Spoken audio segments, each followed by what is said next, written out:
is my dehumidifier I just bought. There are two 50-pint models on Amazon. This one is, when I checked, $10 cheaper. And I would probably buy the one that's $10 more. I will list it in my review. So this one, this is at high speed, and this is the low speed. CO means continuous operation. It will run continuously. So, you know, if you have a basement that you want to keep constantly dehumidified, you know, you would probably use that one. Or you can set a humidity level and it will automatically adjust.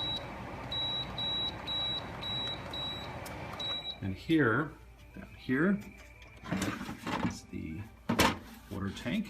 It's really nice. It's not that heavy, you know, and you can, you know, just empty it into your sink or into the garden. A phenomenal amount of water gets collected. I live in Florida. There's a lot of water. I empty it. It's a once a day task to empty it, and I don't care. This is my home office. Just, you know, when I just once a day I take it out. You can see back here is the drain plug. If I had a drain here, I could just use that. Otherwise, you know, very simple operation. Nothing too fancy.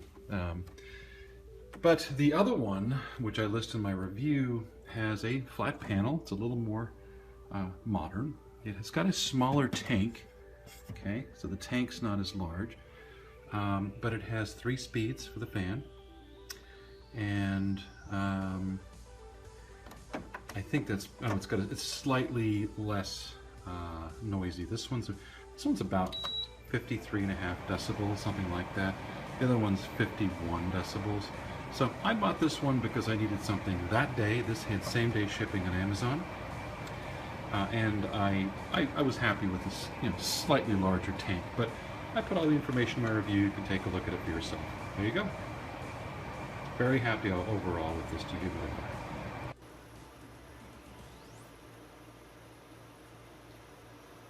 This is my regular talking voice, and that is our little 50-pint unit.